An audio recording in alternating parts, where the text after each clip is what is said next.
Assalamualaikum warahmatullahi wabarakatuh. Good afternoon, Miss Anilda.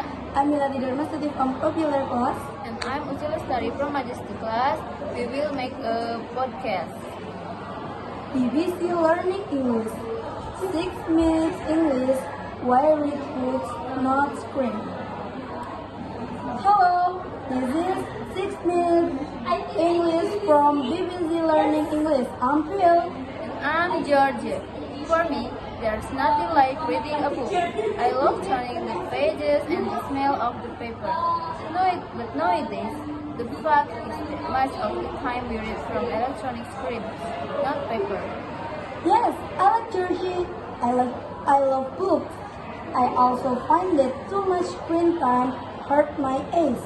But the availability of digital information means that I end up reading from screens most days. So, apart from sore eyes, is this a problem? Is reading from screens harmless, or could it be damaging us in some way, such as reducing our attention span, the length of time that someone can keep concentrated on what they are doing? That's what we'll be discussing in this program. And of course, we'll be learning some usable new vocabulary too. Great!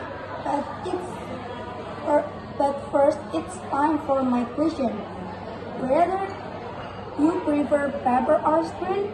As humans, we are now reading more words than ever before. So, how many words does the average person read a day? Is it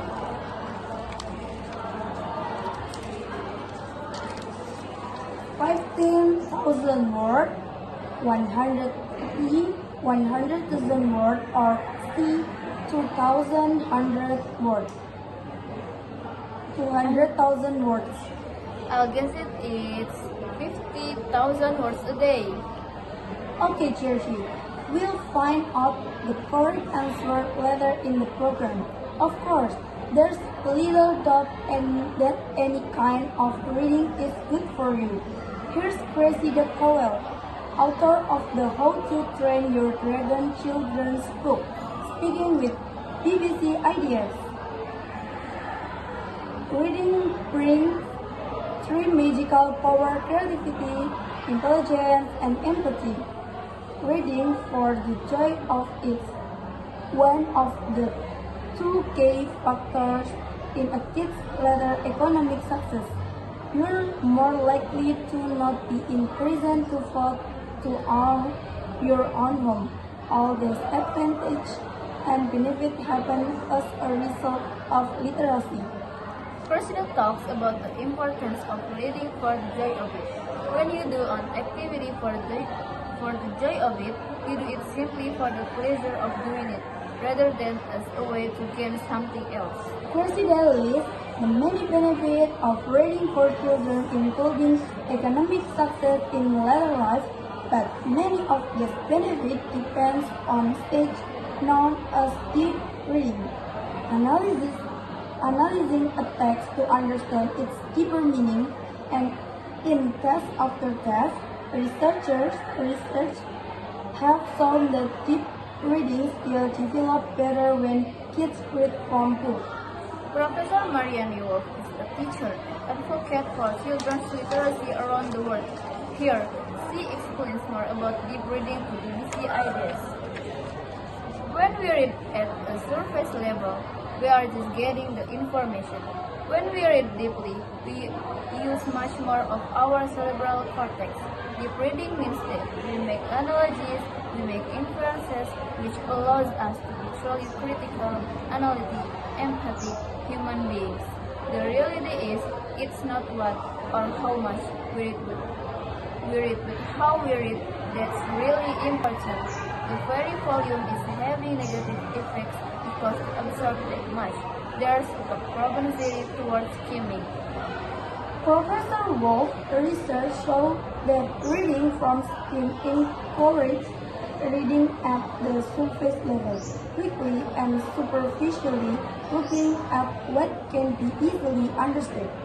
Reading books, on the other hand, activates different areas of the brain, allowing a reader to develop positive traits like empathy and to understand the deeper level of a book, including analogies and inferences.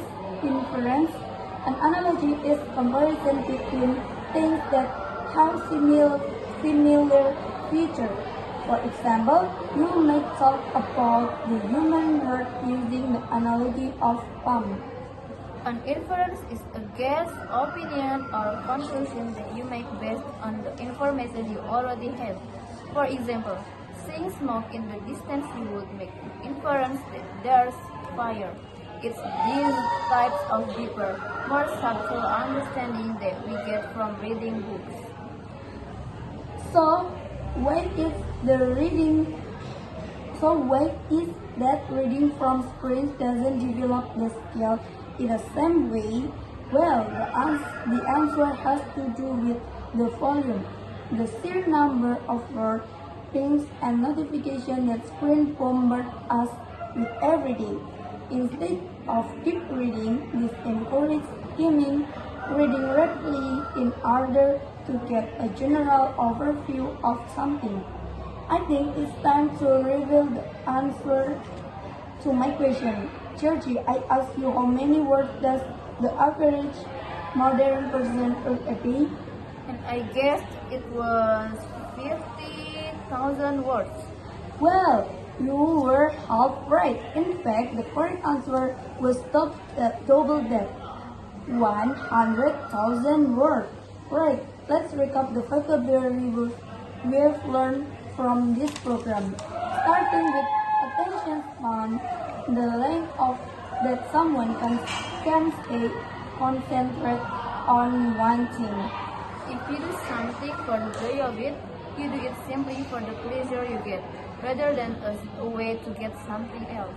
The first on the surface level describes looking at something quickly and superficially rather than trying to understand its full deeper meaning. An analogy is a comparison between things that have similar features. For example, a human heart and a palm. And an inference is a guess or conclusion that you make based on the information you already have, like inferring fire from seeing smoke. And finally, skimming is reading rapidly in order to get general overview the text being read. Once again, our 6 minutes are up. Goodbye for now. Bye. Bye. Thank you. Thank you. This from us. Wassalamualaikum warahmatullahi wabarakatuh.